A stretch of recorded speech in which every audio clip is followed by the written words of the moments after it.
I'm there. My wife and I, we buy a house in Plainfield in Union County. And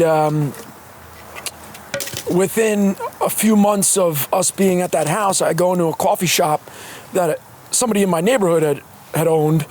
And I walk in and they have these beautiful floors, really nice. You know, at that point I knew, like, okay, this is something cool, this is bullshit, you know. So I knew that it was nice, and I started talking to the owner, and I go, well, you know, where'd you get these floors from? He goes, there's some company up in Essex County. They take down old barns, and, you know, they turn the wood into, like, you know, flooring and things like that. I'm like, oh shit, you know. I said, all right, I'm gonna give this a shot. So I said, what's the name of the, told me the name of the company, Real Antique Wood. I don't work there anymore. Great people. Mm-hmm. So I go home, I look them up, I send an email, and I said, hey, you know, I just stopped in this coffee shop.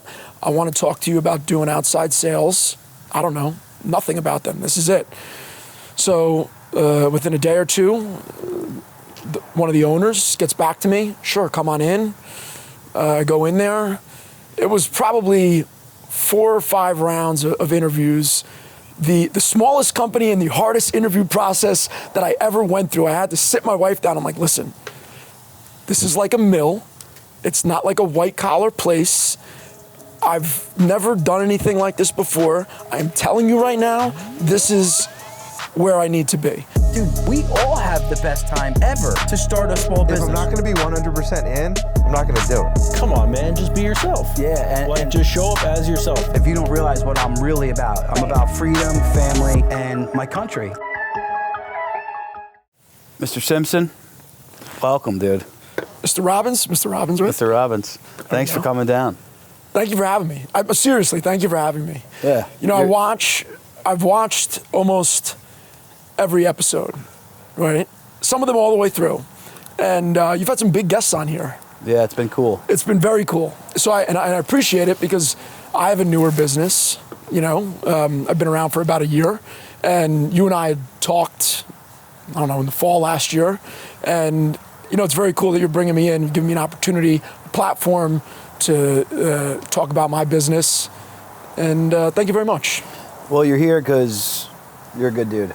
And this is all started with local people and for small businesses. So your friends and your family and your supporters and customers that watch this was all started and predicated on being able to turn around and give free content out to the young or the old business owner looking to shift gears and help people out in small business ownership. Because coming up, I didn't have much help, and I didn't have a huge network of people, and I didn't come from money. And I said I always wanted to turn around to help when I made a couple bucks, and that doesn't mean I need to be worth 50 million to do that. I could do that prior to that. And that's what this all started. And you have a small business, your dad, husband, good dude. You're the people that Fireside really wants to support, and those are the people that are helping us get our views and get the attention that we are. So that's why you're here, man. Much appreciated. Thanks again. Absolutely. So Chisel Loom, really cool name. Thank you. Cool business, really cool story. But before we get fully into it, I like to kind of chronologically walk through some people's lives. So you grew up in Middlesex, correct? Middlesex County, Woodbridge. I'm from Ford's, but nobody's ever heard of Ford's. Ford's Jeweler. Ford's Jewelry, there you go. Yeah. There you go. That would be the claim to fame of Ford's. So I was there, and then you know, lived in Woodbridge Township for a long time, and now my wife and I are in Plainfield in Union County. Yeah, and you went to Kane. Went to Kane. Came out of school. You were kind of searching, like, what do I want to do? You were working in big time. I was working in the bar industry when I was in my 20s. So I went to Middlesex County College. I finished there. I think you're supposed to finish there in 2 years. It was probably a year or two longer than that it took me, but finished there. And you know, you know, I don't know. I enjoyed the bar business, you know. So I did that for, you know, a good chunk of my 20s. Got my degree while I was doing that. Met my wife while I was working the bar business, and yeah, I mean, it was, you know. I think you probably like it because I could tell you enjoy people. I do enjoy people. Yeah, and, you know, and conversating. You know, if I you know, there are guys that are really good at certain trades, whether you work with your hands or, whatever it is that you do. But if I have a skill, it's networking and putting people together. I don't think it's too different probably from what your talent is, if I had to guess, or at least one of your talents. Yeah, I'm definitely a master connector just naturally. Yeah. I always talk about it in a frame of like my head is a computer and I meet you and I know that you're in this reclaimed wood space and you get dropped into a file and all of a sudden someone's searching for that file, or we're having a conversation with someone else who's looking for reclaimed wood, and bloop, I pull that file up and I'm like, dude, you got to hook up with my boy Simpson. Yep. Good dude, you guys would get, hit it off, yada, yada, yada. That's how I've always kind of naturally worked. It's not even tactful or strategic. It's just what I do. Even before I was in the finance game and looking to network. And that's a really big skill set and a nugget for the young people watching. Like, have the ability to communicate, not just online, and online's great, and this is a tool that helps me grow my brand and my business, but be able to do this and do it pretty well. Right. It's important. I don't, it's funny. When I was 22 or 23 or whatever, for a long time, I didn't really appreciate that.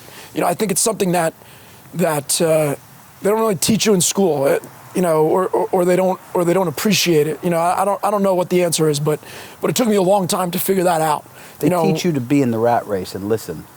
Right, which is, that's what school's for, Yeah. which is, it's good for a good chunk of the people that go there. You were outside the box guy. You wanted more. Right. You thought differently, obviously. Right, exactly. So when we were talking briefly, and for most people who don't realize, like, there's no scripted questions here, so we're just going off the cuff and chatting like you would in the backyard with your friends around the fire pit. That's right. So you worked for Merrill's Edge, which is a Bank of America, as an advisor for a little while, right? I did that, I don't know, maybe a year. I tried it. Gave my best efforts. It's a tough industry. It's a tough industry. Tell you that. It's a tough industry, as you know, and my family had worked there. Like, a few people in my family, my mom worked there for a long time. I think that I was probably doing stuff that I thought other people would want me to do. Mm-hmm. And I just figured, hey, it's whatever. It's a job. I like it, and I don't know. It just How wasn't old were you one. then? That was early 30, like 30 maybe. Mm-hmm. I'd done a stint in commercial real estate before that. Yeah. And in that, I'll tell you, I was in commercial real estate for 5 years. I just want to talk about this briefly. And what I did there, I did a lot of industrial real estate, right? So you have a warehouse space somewhere, you need more space, you're going somewhere else. That's how I made money, right? People that needed that. More space, less space. And in doing that, I had to knock on doors. I worked for a very successful team, one of the most successful teams in the country at the company that I was at. And but I was like, they were like, all right, go out and kill some prey. Yeah. Bring it back for us. So I was there, like, knocking on doors, driving. Another lost art that most people don't do. Right, driving, and driving CEOs around that were like, when I say a CEO, I don't mean like the CEO of Bank of America or some, it's a guy that has like a $10 million company. Mm-hmm. Maybe he's in his 40s or his 50s. I was in my 20s. Yeah. And it was like learning a ton from them, picking their brain, listening to what they were saying. Such a lesson that I honestly probably benefit more from now than I did when I was doing it, if that makes sense. We talk about that all the time. So what you're going through at the time, it may not be where you want to be, but just remember that's down the road. What you're currently in is setting you up for what you're going to do in the future. And I was the same way. There was stupid shit I went through, frustrations. And then years later, when you reflect on everything, you're like, I'm good at this because of that. Yeah. I would get frustrated, just being in the trenches, right? I would get frustrated, like, there were just times where I couldn't see the forest from the trees. Yeah. And, at some point, you got to learn to live there. Mm-hmm. and appreciate it and find out why it is that you're there and what it is that you're learning when you're there. Yeah. And then even though you might say I'm not where I want to be, at least it's enjoyable. You can pick the lesson. You try to find the gratitude in it. You look for the positivity. And again, that's not easy to do. When I was cold calling. You were walking and knocking on doors. Same concept. I was calling 200 people and be like, hey, did your health insurance suck? And they're all like, yeah, fuck you, save me money, and you're walking and knocking. That's a hard thing to do. And really kind of, nowadays a little antiquated, right? And you're still doing some of that to this day because you're comfortable with it, you're good at it, and you instantly... It's extremely beneficial. Yeah. And, my thing is there's a lot of ways in what I do now where you can get business. There's the different trade shows, whatever it is. But a lot of people, there's no reason knocking on doors should be antiquated. It's that way because of the internet, which is fine, right? There's a huge benefit to the internet. But well, it's that way because people don't know how to do it. Don't know how to do it. But that's just why you should be good at it. Yeah. Just do it. There's never a time, even today, when I know the inside and the outside of what I'm about to talk to somebody about, where I don't feel uncomfortable opening that door and not knowing what I'm going to walk into. Yeah. The other day I was in, I'll just tell you a quick story. I was in Brooklyn, and a lot of those office towers there are just, I don't know, they're just kind of hodgepodge. So I knocked on the door. It was glass. I could only see one person sitting there. Nobody answered. Everybody ignored me. So I could open the door. I walk in, and it's like 10 people hard at work, and me just standing there. And I'm like, shit, like that was an incredibly humbling experience. And they all had to stop what they were doing and look at me as I'm talking to them. I'm like, I have some wood I want to sell you, I don't know. But it was, once you get over that 10 seconds of awkwardness, it opens a lot of doors. Yeah, it definitely does. I just think with the internet nowadays, there's just efficient ways to do more of that. So when you do it, it's amplified, But it's definitely a lost art. The young people nowadays don't have that ability to talk to. I'll give you a perfect example. Younger kids, 17, love them, hustler.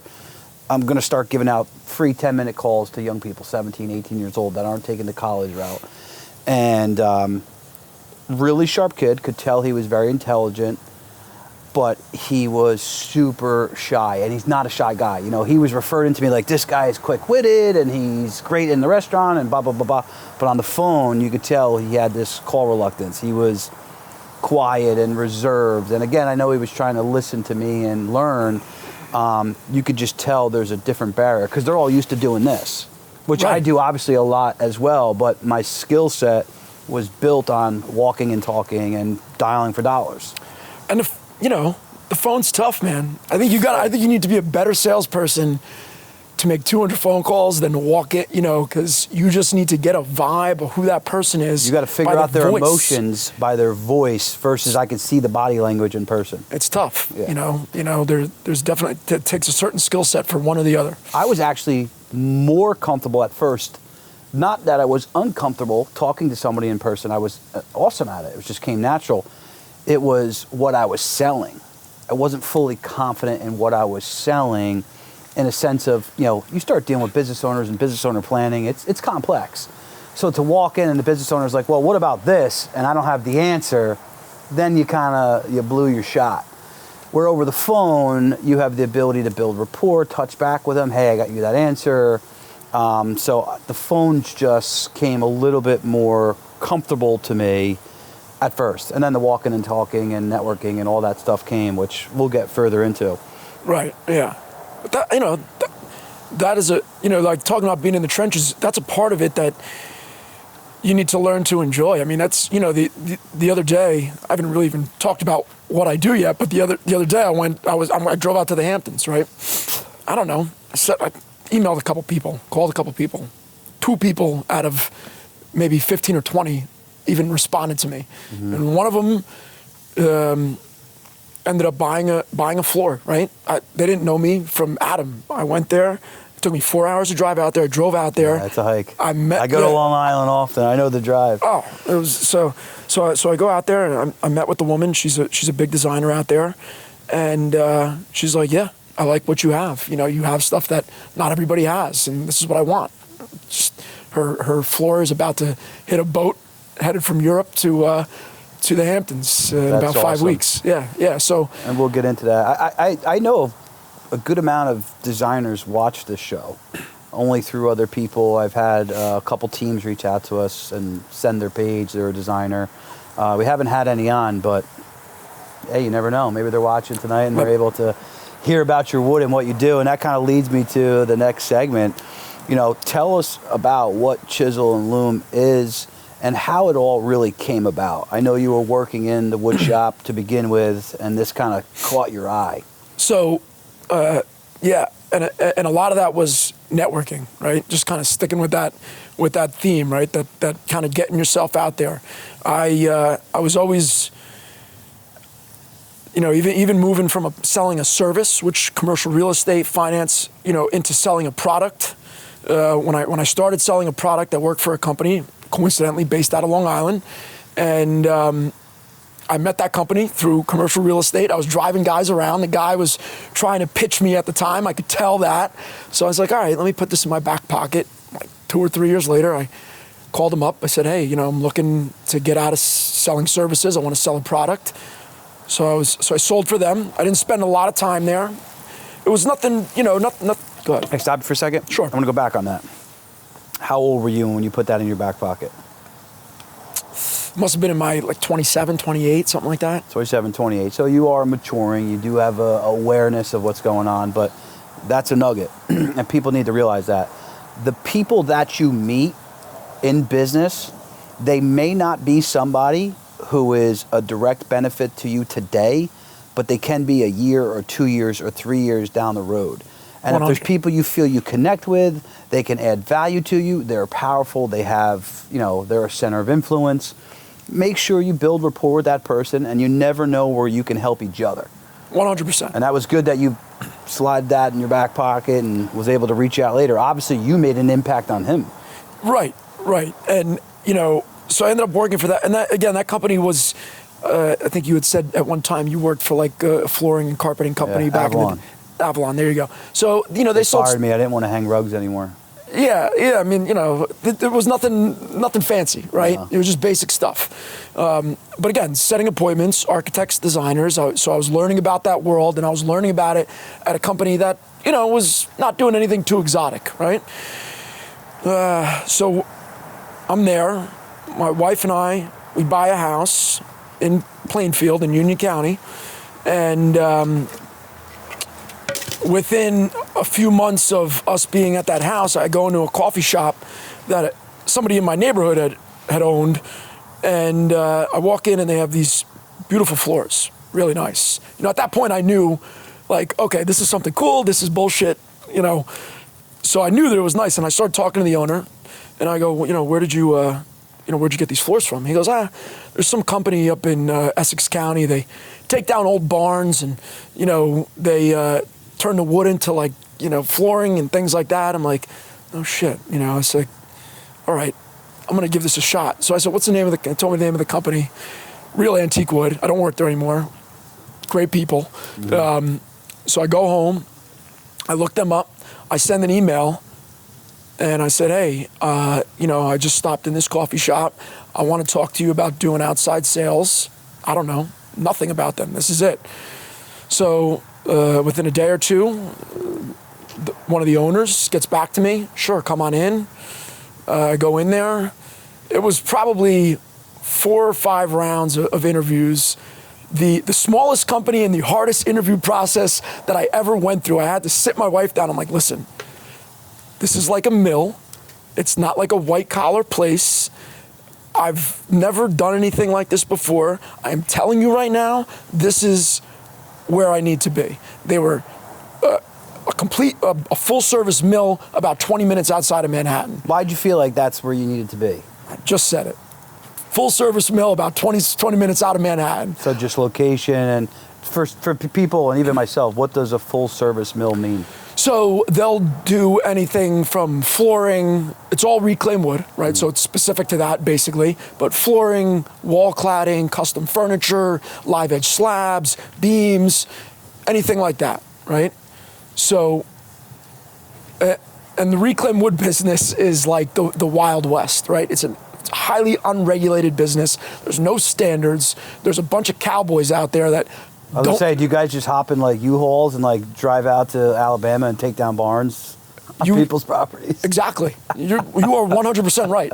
I've done that. I've done that before. One of the things. So now I leave these 2 white-collar jobs, Cushman and Wakefield, commercial real estate, Merrill Edge, and I'm going to take a barn down in Bucks County in August in 100-degree weather. I don't know what people are thinking. I don't really care. Like, this is awesome. This is what I'm going to do. Yeah. So I did outside. What drew you to that though? Like, were you like, did you work with your hands when you were younger? Was your dad someone who was a craftsman? Like, so I didn't, briefly, I didn't have a relationship with my dad. I met my dad when I was much older, right? When I was in my 30s. But my grandfather was a builder. He was retired by the time that I was old enough to know what was going on, but I lived in his house till I was 8 years old. Did that have an influence on me? I don't know. I always remember that I lived. Well, you come from that lineage. He worked with his hands. Right. And my mother and I, we lived in apartments, and I always kind of remember being like, when I get older, I want to live in something that doesn't look like everything else. I want to, and I never really like appreciated that thought that much, but I think that was something that I could have spent more time investigating, because, come full circle and now we're here. I'm in this really exotic business that does this highly customized, different stuff in these really beautiful homes, you know? So when you got into the mill, obviously you started to learn a ton about that business, a ton about the reclaimed wood, Wild Wild West, as you would call it. And at what point did you say, I want to go out on my own, I want to make this more exotic, I want to, tap into markets that this company isn't really in right now, it's not their niche. When was that? How long were you there? And what really made you take that leap a year ago? So I was there, I think, just over 5 years, or about 5 years. And one of the things that I had kind of tried to do was get them to participate in trade shows, different things like that, right? I always wanted to open my own business. I always knew that was going to be the end, being a small business owner. I knew that, I didn't know like what that was going to look like or how that was going to work. But a little, maybe, I guess this was almost 2 years ago, 18 months ago, something like that, going into the summer of 2021, right? There's trade shows going on. I said, hey guys, can we do these trade shows? Boom, boom, boom. Now, the one got, because of the pandemic, things got screwed up, and it was like the second or third year in a row where they were just not willing to do a trade show. And honestly, at that point, I'm like, that's it. I'm not going to be here next year at this time. I don't know where I'm going to be, but I'm not going to be here. That's it. And from that point, I just started formulating. First of all, like what it was going to be, the logo, the name, that was the first and foremost. And once I had that, I started to go out and look at space. And where are you located again? I'm in Chatham, in Morris County. I'm right downtown? So I'm just outside of downtown, but I'm right off Route 24. I'm like a half mile from the Short Hills Mall. It's a great little retail location. There is, and this is part of the story, as I was going through that process, there was a woman, her name's Trish, and her company is Colette Interiors, and she lives in Chatham, and so I had done the beams for her house, and so I needed somebody to bring this idea to somebody. I didn't want to bring it to the people that I was working with, because obviously I didn't want them to know it at that point. So I emailed her. I said to Trish, can I come talk to you? I have this idea for this business I want to do. She said, yeah, sure. At that time, she did not have a space. She was operating out of her house. Let's go there. I did like a PowerPoint presentation. I showed her everything that I was planning on doing. She's like, that's fantastic. She was saying to me, talking about putting things in your back pocket. She was saying to me, yeah, every time I call these places, I try to bring on brands. She's trying to bring on brands for her to sell as well, for her to retail. She goes, and a lot of them want me to have a brick and mortar location, but I don't have that yet. Boom.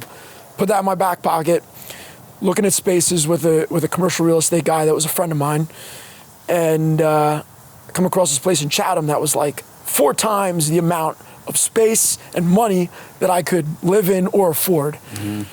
So I'm like, shit, this place is cool. This is a really cool spot. It's like a home from like the 1850s. It's right in like this little retail center. I'm like, this is a cool spot. So I said to Trish, hey, it was right around the corner from her house. I said, hey, I just found this spot here. You think you want to rent it with me? Because I can't afford it by myself. She goes, 100%. All right. So. And what a great match. Great match. Yeah, she's going in and selling She's doing her reclaimed interior. wood. She's doing everything, but Right, there's right. somebody She's- who's on her vendor list. Correct. So, so that was back in, well, I don't know, the fall, like the fall or winter of 2021, right? That was getting late into the year in 2021. The owner of the property, landlord, he's like, no, I want to. It was a 2-floor space, and the upstairs was like an apartment, and we're like, we're not renting that out. That's an apartment. It's not suitable for commercial needs. And he goes, well, I want to rent the whole thing. That's it. Boom. All right. Gotta keep looking. So now her and I are looking together, right? Now, like she's like tied in with me. I'm like, all right, cool. Like this person like wants to occupy a space, like that was a cool feeling. It was a good feeling. It made me feel confident in what I was doing and my plan. So long story short, we end up like in the spring of 2022, 6 or 7 months after we looked at the space. He was never able to rent it. We had our commercial real estate guy, go back to him, ask the landlord, hey, you still interested in just releasing the first floor? He goes, yeah, sure, I'll lease the first floor. Yeah. Hey, So in the long run, we ended up right back where we started. yeah, right that's the first how, space that's we how it rented. works sometimes. Dude, it was, it's just a wild thing. It's a wild thing that's kind of happening like real time. Yeah. Well, that's the journey of it all. That's the excitement of it all. Some of the fear and anxiety of it all as a business owner is like, you look back now, 10 years from now, you'd be like, oh, that start. Partnering up with her, getting the space launched, the podcast, and just everything that you're doing that is going to compound for you and your business. I want to talk about why your reclaimed wood is maybe different from others in this space. And I don't know the space at all, but I know you keep saying exotic. So that to me says rare, unique, not happening often. So some of what I sell, you can get in some other places, right? Some of the cladding, which is like, stuff that you might put on an accent wall in your home, or, even back here, you could do that, right? But some of the other stuff that I sell, so when I was at my shop that I was working at, I made a contact, right? I was going to networking events, right? And I'm going to tell you this. I can't tell you how many times I went to networking events and ended up talking to some old lady about her cats or something like that. Yeah. Just pointless. Yeah. Right? You get caught in the conversation, and they're nice people. They're nice people. More times than not, like that's what happened, right? So one night I go to this event in the city, and I ended up meeting a company that was new to the U.S. They're a Belgian-based company, and they're a reclaimed wood company.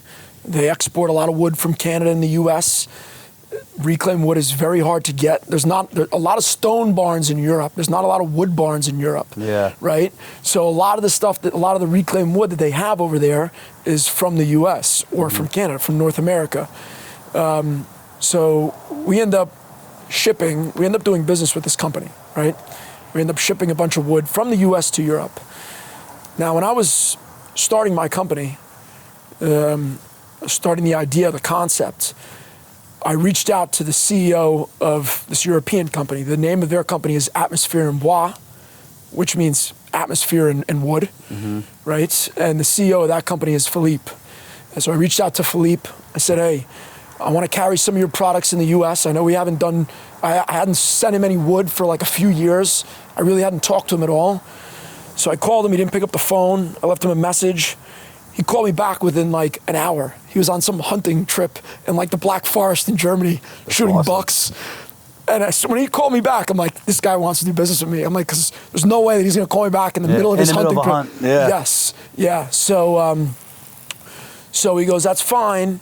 He goes, but my daughter, who was originally running the showroom in the U.S., went back and opened a showroom in Paris during the pandemic. She kind of went back home, I guess, close to home.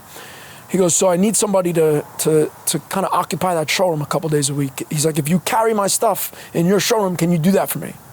That's a stupid question, no doubt. Yeah. No doubt. So what they sell in Europe, the exotic, the more rare stuff, I do a lot of aged flooring, right? And aged flooring is technically not reclaimed wood, right? If you talk to a company that only sells reclaimed wood, they go, oh, it's technically not reclaimed wood. Okay, but it's a beautiful product, right? It's French oak, it's naturally aged, it's got, they do a wire brush process to it. So I'm gonna geek out on you for a minute. All the medullary rays, which are in like a quarter sawn piece of French oak or American oak, the medullary rays almost bump up on it, right? The harder parts of the grain stay and the softer parts get pulled away by that wire brush. It just creates this really kind of beautiful looking product. In Europe, they mill things for the like the art of it, right? For the length, for the width. So a lot of times in the US, you might only be able to get 6-inch wide white oak, 7 foot long, right? I can get 12-inch wide white oak, 10 foot long, based on the different processes they do out there.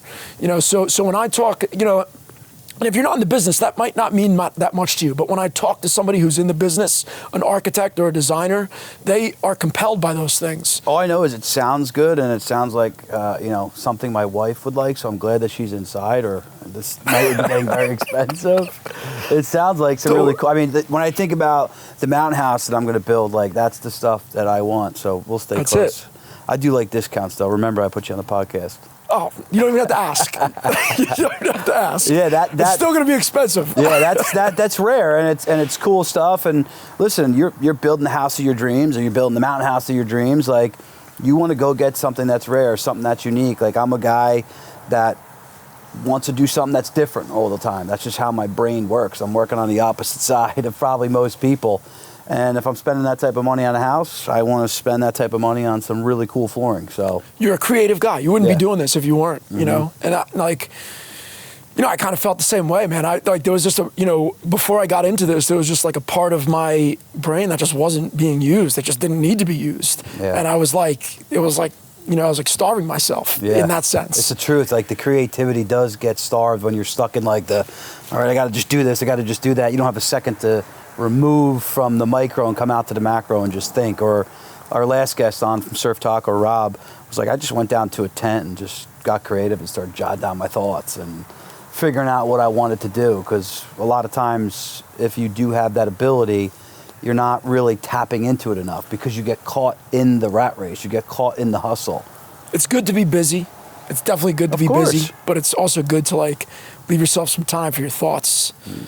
You know, and I've tried to like get better at just keep myself clear-headed, you know, and just like, you know, even a lot of times in this industry, there are a lot of challenges. Like, I can give you a for instance, right?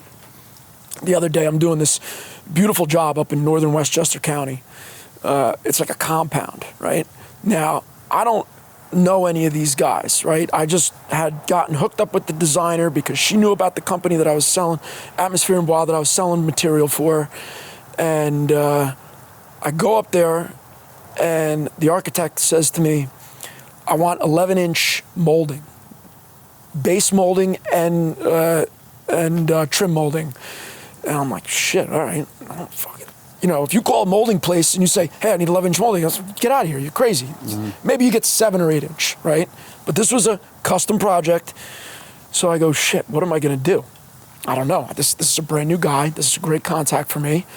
I can't tell him that I can't get it. I'm not gonna tell him that, right? I'm not gonna tell him that. I don't know what I'm gonna tell him. I was trying to get answers out of him. He was being very vague with me. So finally, I actually linked up with the mill that I worked at. There's a guy, Anthony, over there that's become part owner, and you know, he's a great dude and he's a great fabricator. And I said, hey, this is like what I'm looking for. And he had some like material that was out there. It was. Do you know what a live edge slab is? Not really. A live edge slab. People do tables out of it. It's basically you take a tree. Yes. Take the tree. Yes. You slice the tree. Right. Close it up with some resin or some type of finish. Yeah. So he had some dimensional pieces he had cut out from a slab, and they were 11 3/4 wide. I go, boom. I'm like, how much of this stuff can you get? He goes, as much as you want. I was like, there we go. That's it. It hurt me to buy. I had to buy that piece because it was a big piece, and I'm, brand new business owner. I don't have money to be spending on luxuries like that. That's the risk you got to take. So I said, listen, I can keep this piece of wood here and take a picture of it and bring it up there, and they're gonna be like, oh, okay. Or I can just bite the bullet and buy this piece of wood, throw it in my car, bring it up there, boom, did that, sold, done.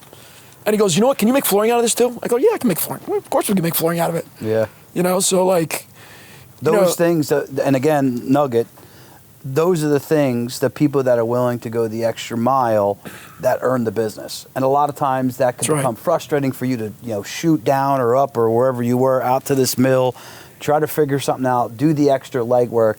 That architect is probably on 10 different jobs. They're probably somebody that is well sought after. You're a new guy trying to become somebody or somewhat of a partner with this person. Like, you got to do the legwork. And sometimes when, some of us young business owners have a big ego, we don't like to do the legwork. We feel like, we're doing too much. But if someone's above you and you're not to where they are, you just got to do the extra work. So kudos for you. And somebody's given you, what he was doing was giving me an opportunity. Yeah. Can you find this? Yeah. Let's see, I don't really know you. Let me just throw something at you that's going to be like... He was throwing shit against the wall. He probably didn't even think you were going to get something. He was like, you know what, if he doesn't find it, I'll just get regular 7-inch molding. Who the hell cares? Yeah. But it was, and now that's somebody that I'm going to do a lot of business with. Yeah. That's it. Good, I got to put a hat on. Real cold. What is that? West Properties. West Properties? My boy T West, the real T West. Check him out on Instagram. He's one of the first guys we did the local mentorship program and coaching with. The dude's killing it. Yes, I've seen him. Yeah, nice. He's doing flips and stuff like that, doing some flips. He's, obviously selling real estate as well, and he's got a lot of really cool shit lined up, and really proud of him. So that's great. I'm glad to rock his brand. That's fantastic. So talking about brands and friends, you got this beer here with us, and again, I'm on this 90-day challenge, so I know can't join you. Terrible time to bring a beer, but I had to bring it for a few reasons. One is, and you guys probably can't see it too well at home. It's a nice little label here. There's a hummingbird on it. The beer is called Amora. It was brewed by a few friends of mine, The Seed, down in Atlantic City. If you've never been there before, it's a great brewery. They've been open for a couple of years, and it was brewed. And it's called The Seed? The Seed. Right, Sean and Amanda, husband and wife, own the brewery, younger couple, great entrepreneurs, great people. Maybe somebody you could have on the show one day. Go listen, tell them to fill out an application. We'll do it. I'll do it. Yeah. I'm going to see him soon. And this beer was brewed for an event called Melissa's Wings. It's my buddy, another friend of mine, Jose. He's kind of a big guy in the craft beer world, not a brewer, but a photographer. He promotes a lot of brands. And his mother, a long time ago, when he was much younger, passed away from cancer, unfortunately. And so what he does is, once a year, he holds this event called Melissa's Wings. His mother's name was Melissa. And what they'll do is they'll host it at different breweries. It was at Alternate Ending this past year, which is not too far from here in Aberdeen. Mm-hmm. And they'll do kind of raffles, right? So they'll raffle these different beers, these really exotic beers that come from different breweries around the country. It's become this huge thing, and it raises a bunch of money for cancer. And they also brew a beer, and this beer was brewed in 2021 for the event, which was again at the Seed in Atlantic City. And this is a cool concept. And I'm telling you, this is, you look at this and you might say, this is not beer. Yeah. It's like in wine. It's in a bottle. It looks like champagne or wine, right? But it is an oak fermented and matured saison, which is a type of beer. Sounds fancy. It's fancy, super fancy. You like exotic stuff? Might be French, actually, coincidentally. Do you have an exotic car? What's that? Do you have an exotic car? Yeah, Mitsubishi. That is exotic. They're rare nowadays. So it was brewed with blackberries and chamomile. That's awesome. Right? Pop it open. Tell us. Pop it open. Hopefully it doesn't bubble over here. Matt, you should get a couple of the plastic cups or something else to try it out. I'd love to pour you some. In the beer culture, in the craft beer culture, there's a thing called a beer share. And it's kind of what everybody does normally anyway. They just have fancy beers and they label it a beer share, right? So, we crack open a bunch of nice bottles like this one here, and, we pour a little bit out for each other. So what would that go for if I go to buy it? If you went to buy this, it could be somewhere between, I don't remember what they sold it for, but probably somewhere between $20 and $30. Yeah. And what's the alcohol percentage in it?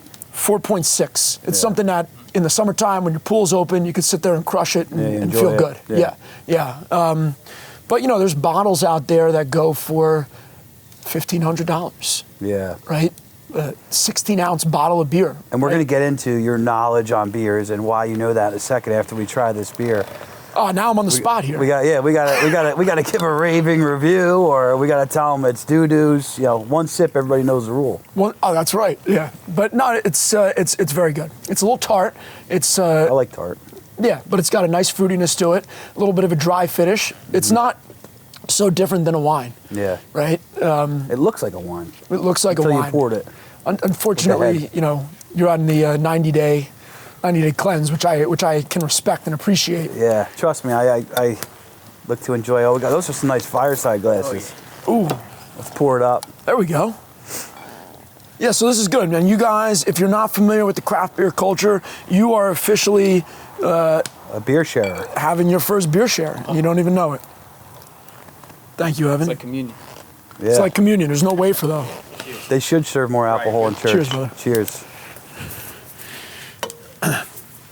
So, talking about craft beers, you actually run a podcast on brews, and I'm not going to try to butcher the name. I will say the name. America the BREW-tiful. Right? So we've been doing this. It started during the pandemic. I will say that right now we're in the top 3% of podcasts worldwide. No shit. Worldwide, right? And what's your partner's name in that? My partner's name is Dan Hallway, right? And he is a news guy. He works for a large news organization. And, so the craft beer world, like you may be finding out that we just talked about this bottle, there's different levels of craft beer people. Just like everything, wine and... Just like, wine, bourbon. Sneakers. It's very similar to sneaker industry. So they have these crazy releases. So I used to just be a guy that would just, go to a brewery, pick up a 4-pack. And met my buddy Dan. He started telling me about all these different ways to get craft beer. I'm like, let's do a podcast about this. This is great information. Let's talk about it. Yeah. So, a couple years ago, we started doing it. And we just do it every week. We've gotten to know a lot of great local breweries. We've gotten to know a lot of great local bar owners. It's a fantastic community. Listen, if you're not into craft beer, I'm not going to say it's like the most interesting podcast, but it is a quality podcast that if you want to know more about craft beer or if you are involved in craft beer, I can guarantee you will find it interesting. I checked it out at first. There was some good stuff. Do you know Gannon? Gannon? I think his last name's Meyer. He's content creation, but I know he was really kind of starting with the content, working with the breweries. I know he did a lot with Bradley Brew. He did stuff with Yankees and... We did an episode of Bradley Brew Project. Yeah. And if you're a sports radio guy and you listen to Boomer and Geo, we did an episode with Al Dukes. Oh, that's cool. At Bradley Brew Project. I don't remember the name of the owner of Bradley Brew Project off the top of my head. That's a great business. They make great beer. This is what we're going to do. When I'm done with the 90 days, we're going to do your podcast. And I don't know why, but a lot of people have requested me to come on theirs, and I've kind of been turning that down. And to fully give my story and allow me to interview me, I've been looking at people to do that on this platform. But maybe if you'll have me, I'll hop on and we'll taste a bunch of different craft beers. 100%. 100%. It'll be fun. Yeah, we'll go to, I don't know. Go to Last Wave maybe, or their new spot in Asbury. There you go. Yeah. Yeah, Wild Air in Asbury is a good spot as well. Yeah, no, we'll definitely do that. 100%. That would be fun. That would be great. Then you get me really sideways. That's right. We're going to corrupt you, bro. That's it. I like corruption. There we go. So, business ownership. I want to talk about your wife for a minute. And your wife's first name again? I apologize. Samantha. You guys were both new business owners. The pandemic hit. You just had a child. Your wife's business, if you want to give a little bit of commercial for her, she deserves it. Sure. What's the name of that? So the name of her business is Theatrical Artist Prep. Her business is located in Scotch Plains. They teach young kids, teenagers, even adults, acting, stage, screen, Most importantly, it's a great community that she's built within this town. It's her tribe. It's her tribe, right? And she's got. It's a lot of females, but there's males in it too. It's funny. Sometimes in the beginning, I used to kind of go in there and teach improv and stuff like that because I love doing stuff like that. And so I'd kind of try to stick with like the young boys that decide to do it, but it's mostly young females, and they just, she just builds. She's very good at building their confidence, right? So you get a lot of kids in there. Some of them are just naturals and they're just outgoing and they were kind of meant to do that, right? But you also have some kids in there that are super shy, right? And you think maybe their parents are doing it to say, hey, let's get this kid out. And she's very good at molding them and building their confidence. Pulling it out of them. Yes. That's really cool. Yeah, so she's in her 5th year. So she was like the finishing up her 2nd year when the pandemic started to hit. And she adapted and got through. She adapted, yeah. I mean, I guess she adapted for sure. Forced to. It was tough. You imagine these kids are on video Zoom calls all day at school that they have to attend, and then at night she can't. She's got to kind of follow what the schools do. You can't have them coming into class if the schools are closed. So trying to get them on a Zoom call after they've been doing it for 8 hours is almost impossible. Yeah. But. We had a lot of great friends. Things got real hairy. We had a lot of great friends who helped us out, and she deserves that. She 100% deserves that, right? I mean, if it wasn't for her, like I don't even know if I'd have my business. You understand what I mean? Because she's kind of done so much for me, just pointing out my weaknesses and when I'm being an idiot, and all Wives those. are good for that, and we need it. Yeah, and we need it. And at some point, I started to listen. You know what I mean? Yeah. It's like, all right, maybe she's got a point. Yeah. Kelly does it for me all the time, still to this day. Yeah, that's good. So, like, we've talked about this a few times on the show, but business ownership and being a dad and being married to your queen, right? And I try to look at myself now as I'm the king and my wife's the queen, and we have to make sure that we put our family first. And dude, I am the first person to admit I'm no better than anybody else. Like, I get caught up in work, right? You're chasing down this dream that you look to give to your family. Like, that's my why, my family, and to live how I want to live and help as many people as I can. And it was something that Kelly sparked in me when I first met her to really like start to take that all much more seriously. And a lot of times you see business owners have bad relationships because, you're a business owner. A lot of times you are married to it. Now, as you elevate and scale, you're able to remove yourself a little bit more. But as a small business owner like you, like myself, your wife, you're in it. You got to be there every day. And your relationship gets on the back burner. And I wanted you to kind of talk about how you and your wife pushed through that, because it's not just one business owner, there's two. Yeah. So it's tough. I mean, it's not like I don't want to romanticize it. It's very tough. We, and especially with our son, who is fantastic. How old is your son? He's 13 months. He just turned 13 months. His name's Jackson, Jackie, whatever we call him, whatever, but he is a total blessing. So we make sacrifices, right? She makes sacrifices for her business. I have to make sacrifices for mine. She operates more in the afternoon and the early evening, and I operate more during the daytime. And sometimes that means that I have to leave a little bit early to come home and take care of him. And for me, it's a weird thing, right? Because you want to run, like let the horse out the stable and run. Well, I do, and I'd rather be, just being able to kind of generate business as much as possible. Thankfully, the internet has made that a little bit easier, right? I can still do that from home at some points. But a big thing too is like, I'd mentioned earlier, my dad was like never around. I never had that. Even at a time when I wasn't conscious of that, I didn't have that. So I'm torn, man. I'm torn, like... Yeah, you want to be home? Yeah, dude, I get it. I just kind of ride the wave. Yeah. I'm like, I know my shit. I've spent a long time in the trenches figuring out my product and how to sell it to people. And when I'm there and I'm in front of people, I'm 100% present. Yeah. And I'm 100% gonna get to the next deal because I always show up. Yeah. And it's the same thing with my son, you know what I mean? And my wife. I show up. If I'm needed somewhere, that's it, you know. And if in business I'm needed somewhere, then we figure it out. Her and I figure it out. Just as if she's needed somewhere, it's the same thing. Yeah, it's a lot of clear communication, and I think a lot of people, and I give Keaton this credit, when him and I started to do some coaching, you know, I had my numbers ready, and I gave this story before, so I apologize to the viewers, but I'm telling you, I had these numbers ready, and I had this marketing plan ready, and I had this other stuff ready, and he's like, hey man, how's your marriage? And I'm like, is my marriage? I'm like, I think it's pretty good, you know? And we were just talking about if you put 10% more into your wife and she's able to put 10% more into you in the business. And I just think it's something that's not talked a lot about in the business world. And, you know, we need to make sure that we have solid relationships. And if we do, and they're strong and they're rooted in good morals and ethics, it's going to be a blessing to your business as well.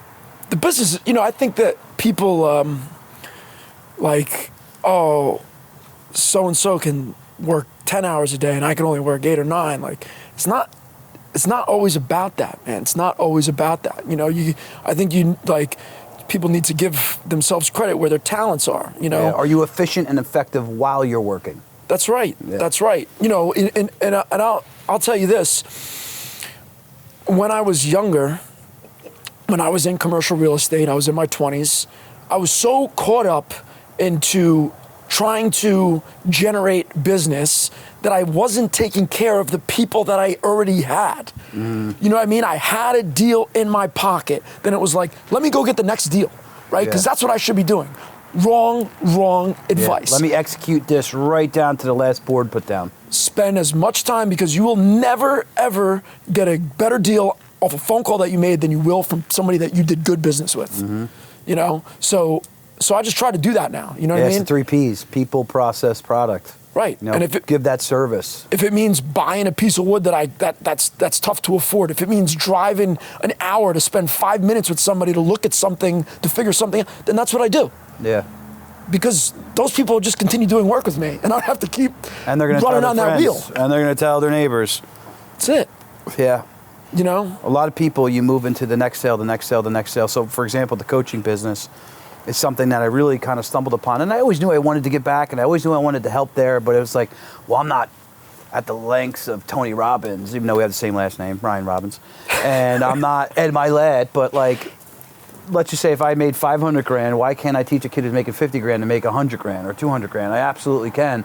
So I always knew I wanted to do it, but I really kind of fell into it over the last 2 years. And it's not my main source of income.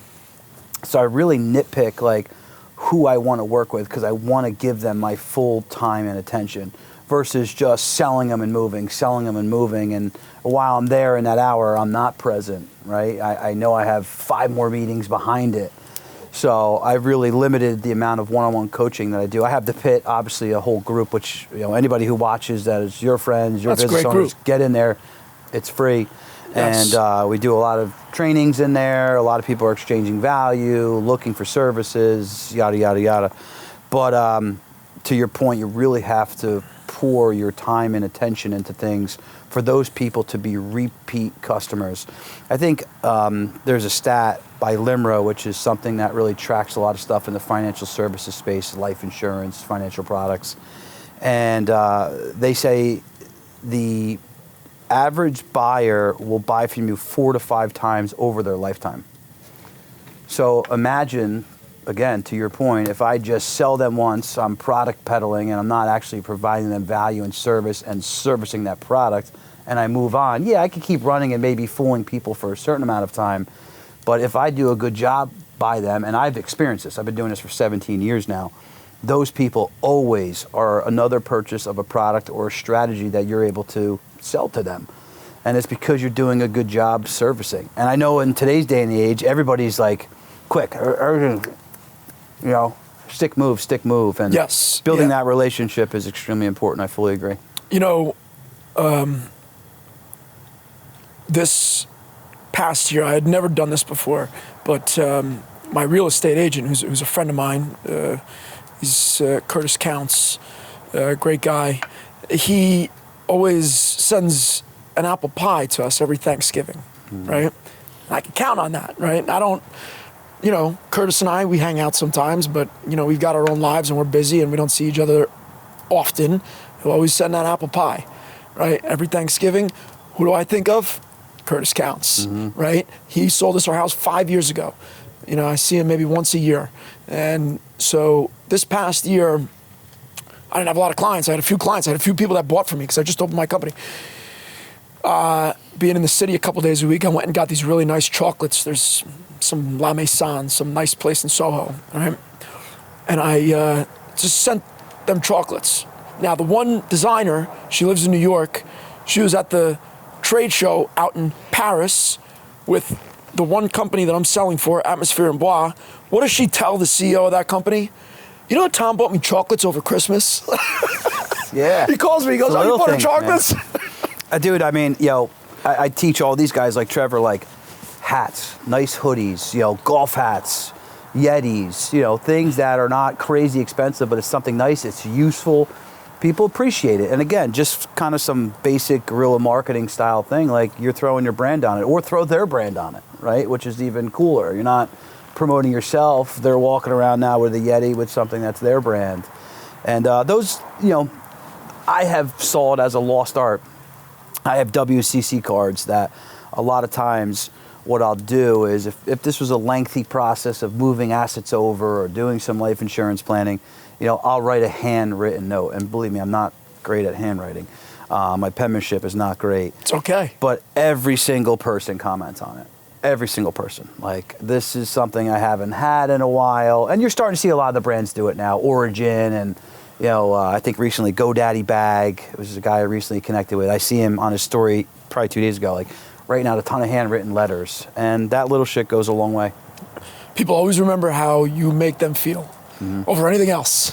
Yeah, I know. When I started this podcast, I had a few people reach back out to me and they let me know how I made them feel when we were like 12.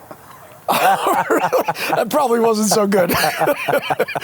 Oh, man. You know what, though? Like, that's, I always had a chip on my shoulder. And I know that. I think I've watched other episodes. I know your dad was a hardworking guy. And, my dad was not present. And that like caused a lot of anger issues, man. It just really did. And, it's just, and I probably hurt a lot of other people because of me being that way, and that's the stuff you got to try to figure out how to get over. You got to chew on it. Why do I act this way? Why do I do these things? And sometimes you got to talk to other people, bro. Sometimes you got to do that. You got to get a trusted circle and get them to give you proper feedback and then be okay to swallow it. Sometimes it's not easy, right? Sometimes it may offend you. But that's my problem that I'm offended by it. It's not that person. It's something that I'm allowing to offend me. That's my problem that I need to figure out. Because if they're saying something that isn't true, now they're the asshole. That's something that, I don't let in my courtroom. Right. But if more of us were open-minded and we would drop our egos and allow people to give us that honest, critical feedback, like your wife is doing. Your wife loves you. She doesn't want to tell you anything wrong. My wife loves me. My friends, Evan, all of us. I ask for critical feedback all the time because I'm imperfect. Most people don't know that, but I am imperfect. And it's something that you work out in life. Like you talk about the chip, man. I had a chip for so long, and I don't think that chip ever really goes away. I think part of that chip is good. Oh, I agree. It's a powerful piece. That's pain that you went through. Your dad wasn't around, figuring that out later. Why am I angry? Those skill sets that you were developing that you didn't know were developing is something that you turned into a superpower. Right. And Mylette talks about that. If you, a lot of times I let it control me, right? And through a lot of help and a lot of really hard understanding of it, now I can control it to some degree. And that's a powerful thing. Yeah. You take, you harness it. You harness it, right. Use it when needed. Right. I don't think that if I hadn't addressed those things, I don't know if I would even be in a position where I would have my own business today, even if I wanted to. You know what I mean? Even if I had wanted to, I don't know if I'd be in that position. But thankfully, because I did, and I said, hey, you know what? Maybe I'm wrong sometimes. Maybe I'm not always right. Yeah. Maybe I'm... And you may be right, but the way you deliver it is wrong. That's what I struggled with, Yes. It's like, nah, shut the fuck up. That's wrong. It's like, well, all right. That was probably bad. I shouldn't Now have said you're the that. asshole. Yeah, exactly. You know I was right, you know? And then you get caught up like, well, I was right. Well, you just like made that person cry. Like, you know, what are you doing? And again, I think those types of deliveries and that fuel that is in us, and Milet shares a story, and a lot of people who listen to his stuff probably have heard him say this, but I was just out in Utah, and he was speaking on stage, and he talked about when his father would come home, he was able to see and identify as soon as he came through the door if he was drunk or not, and he would usher his mom and sister up in the room and tell them to go to bed and get out of the dad's way, and he would be trying to distract his father long enough to get over the couch talking about baseball at school, whatever happened in his day, to not get over to the liquor cabinet. And he said by the time he was, 9, 12, 13 years old, he was able to identify by the way he jiggled the door handle if he was drunk or not. So just imagine the skills that he was picking up, and this is what he was referencing. The skills that you pick up in that poor kid's environment, that pain that he was going through, but he was learning a really, really, really powerful skill, which is reading people, reading situations, which now he has used to be the #1 speaker in the world on business. It's a lot of street smarts, man. Street smarts go a long, long way. It go a long way, and for those of you who are out there and like me, when I was younger, kicked out of school, troubled, chip on the shoulder, like that shit can be turned into a superpower. Like ADHD, like that's a label, this is bad. ADHD for me, when I hyper-focus, there's not many people, unless they're on Adderall, that can keep up with the way that my mind tracks things and retains it. They just, they don't have it. I've turned it into a superpower. Now I can control it, or I can let it control me. And the things that we go through in life make us stronger and better if they don't kill us. Agreed. So I'm glad to see you on the other side of that and crushing it. You seem like a great dad, good dude. You instantly walked in the backyard, just your demeanor, like, I'm going to make money with this guy. We're going to have a good relationship. We're going to have some fun. No doubt, dude. No doubt. I'm excited. Again, I appreciate that you bringing me on here. It's been a great event. You got a great team. Yeah, they're the best. No one does it alone. Yeah. Evan, Matt, Mike, everybody, even all of our friends that support it, people who share it. That's the biggest help. People don't realize you're doing this stuff online. Like, we need to get some likes. Like, quick example, I was out in Utah. We broke for lunch, and we go past these guys. Yo, you're a big guy here. What do you think? I'm like, what do you mean a big guy? Like, I thought I'm losing some weight. They're like, no, you're a big name here. Like, no, I'm not. Like, yeah, you got that sick podcast. Keaton was on. And I'm like, I'm no different than you, right? I'm no different than anybody who's watching the show. And without people doing that, I need them to, share it and like it. And my point, what I was getting at is these guys, I'm like, you never message me. I don't see you like it. I don't see you share it and tag me. And they're like, huge fans of the show. And I'm like, dude, guys, like it, share it. So for those of you out here who watch this, like your friends are launching a business, they're putting a post up, like it, share it, engage with it. The way the algorithms and the way the technology works, the more engagement, the more spread that it gets. It's wild though what people's perception.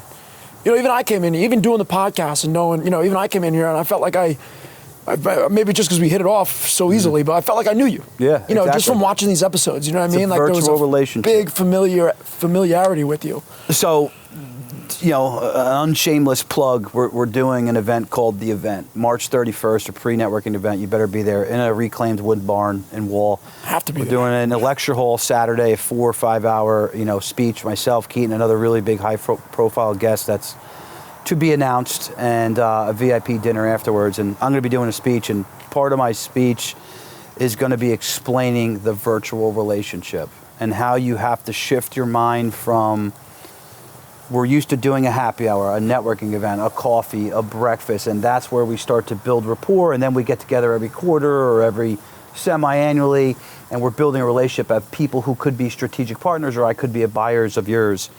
You're doing that online every day. I'm opening up my life. I'm opening up my vulnerabilities. I'm opening up my wins, my losses. People are now taking that journey with you, and they're creating a virtual relationship. So just like you felt, you walked back, you're like, I know this dude. That's thousands of others who are watching. So the power of utilizing social media as a tool, and you need to manage your media, is extremely, extremely important to a small business owner. And if you're not doing it, you need to get involved with it and figure it out. It's important, and even like me, my closest colleague is in Ottawa, Canada. Mm-hmm. It's the closest person that I talk to on a daily basis that does the same thing as me. Mm-hmm. I don't have employees right now, mm-hmm. So having somebody to be like, hey, I'm kind of going through the same stuff. It's always good it's always good to see that. You know, it's always good to feel like you're part of a community, whether it's you know A group, you're part of some. Did Right. you watch Matt Vincent's podcast? I did not watch that one. Yeah, so he's a world But I- champion in the Scottish games, and the reason his content started and then blew up was people participating in that. Same thing. There was maybe a handful of guys, 10, 12 guys that threw in his division, and he would film himself throwing for other people to critique, and they would share these videos, and he started just uploading it to YouTube because that was the most ease of use, right? They can go click on the link and go to it. And that's how he started his content career, talking about not knowing something you're doing at the time that could blow up. He's got a great apparel brand, Not Dead Yet. Matt's a different dude than me, but he's somebody that I can completely respect his hustle and, you know, doing what he wants to do in life. And that's what I think we all want to achieve as business owners. And, you know, he talked a lot about that as well, you know. Nice. So it's just, it's a cool thing. The internet's, you know, it could be a weird place at times, but it's all how you use it. You know, if I give my son and your son a cell phone, they're going to play games and they want to watch, you know, Trash Truck. I give it to you and we make money. So it's how you connect your mind to the tool. And that's something that I'm looking to teach a lot of fucking people. Yeah. And you have to be, you know, you have to participate. Yeah. So I'm going to end with 2 questions. Okay. So, first one, if you could tell a small business owner, someone like you who was, you know, knowing that you wanted to do it, but obviously there's fear, there's trepidation, what's the one thing you would tell a business owner that's looking to launch or take that risk? Or an entrepreneur? One thing that I would tell somebody is, I would say maintain a positive outlook, which is a really weird thing to say because you think like, oh, what does it mean to be a positive person all the time? You know, it just means like in your interactions day to day with people, don't dump on them about how difficult things are. Yeah, don't complain. Don't complain, you know. I mean, if you want to do that with your family or somebody that's a trusted person. Yeah, we all have frustrations. But you don't do that with with some of the most successful people that I've run across. I watch them closely. I watch people that are successful. I watch people that I don't think maybe they're successful, but I don't really think so. And a big difference between those people is the information that they share with you. Yeah. You know, how's your day going? Day's great. The day is great. That's all you have to say. You don't need to be a wacky positive, but you can just say it's a great day, you know, and just think about all the good things that are happening. You know, Attitude. Attitude. Yeah, you don't need to do a 180, but just tilt it a little bit. Yeah. Put a different perspective on it. That was hard for me for a long time too because I was so focused to win, right? I was so focused to win, so my passion would come across the wrong way. And over time, it was like, you need to just channel that properly, slow it down, deliver things properly, make sure you're communicating clearly. So I couldn't agree more. Second question, you know, 1 or 2 business owners you want to give a shout out to in the Jersey area. All right, well, I talked about obviously the designer that, you know, that I split the space, my wife, obviously. Another company that I will talk about is CrossFit Koa they're in Mountainside. They're on 22 in Union. It is a great community. It is. I had done CrossFit before the pandemic for a little while, and then the last day of the company that I worked at, the last time that I ever worked for somebody else was the last Friday in February of 2022, and that Monday it was March, whatever it was, March 1st or 2nd. I started there, and I made a commitment to myself. Because I was by myself, because I didn't have any partners, because it was a one-man show, that I was going to go to the gym at least 4 days a week and get there early. So I hit up 5 a.m. class, do that every day. That little thing has changed me internally and externally so much. Yeah. So, and they have a great organization. Josh is the owner over there. He's got a great family business. It's a great community to be a part of. And it's those things that you need when you are trying to do something that's very difficult. Yeah. They say if you start your day with some shit hard, the rest of your day's easy. You know, I get up and walk. That's so funny, dude. I get up and walk every day at 5 a.m. Whether I have flat feet, I have plantar fasciitis, and I'm not going to run. I'm not a runner anymore. I've never really been a runner. I'm a big boy. I've always been a big boy. But to get up and lift or hit the sauna for 45 minutes, and in the sauna, I don't just sit there. I bring in dumbbells, 25-pound dumbbells, and I'm doing bent over rows, I'm doing bicep curls, or I'm doing push-ups in there. It's almost like a meditation. Whether you do yoga, talk about giving yourself time to think. Give yourself time to think. It's so funny that you said that. about the hardest, doing something hard. Yeah. One day we had a really, really tough class, and Josh was the owner was coaching the class. And I left. I'm like, shit, dude. I'm like, just get torn up. Really, you really get torn. It really tears you up. Yeah. And he goes, Tom, it's the hardest thing you're gonna do all day. I said, shit, that's right. That's right. It's and so I took right. that to heart, and I just kind of kept doing it, And when I will tell you that, and this is something, I'm 39 years old. I have not done this my whole life. When you wake up even if it's 3 or 4 days a week, when you wake up at 4:30 in the morning, and you go and you take a class at 5 a.m., and you know that the rest of the world is pretty much still sleeping. Yeah, you got a leg up. It's a huge confidence boost. Phil Rizzo, a friend of ours, another guy in real estate. Phil's kind of let himself go physically and health-wise for a while, and he's got a beautiful daughter he loves, and wants to give her the world. And just seeing him change recently, the last 3 months, making him come out and walk with me every morning, 5 a.m., 5:30. Or coming to the gym or going to a gym with another buddy. Like, that stuff is so important. Again, we need to be healthy to run as a business owner. We need to be healthy to have the energy to get down on the floor and play with your kids. You need to have energy. Now come the weekend. Now here's the time with your family. You need to go to the park. You need to ride the beach cruiser. You need to go on the vacation. You need to hop in the car and drive to the Catskills. You got to have energy. Your health is important. For a long time, I ignored it a little bit myself. I was kind of half and half. I'd work out, but I'd also have 3-4 bourbons and eat a pork leg and cheese in the morning. Of course. So, health, making sure you're getting to the gym is something that's really important for business owners. And shout out to the CrossFit gym that you're a part of.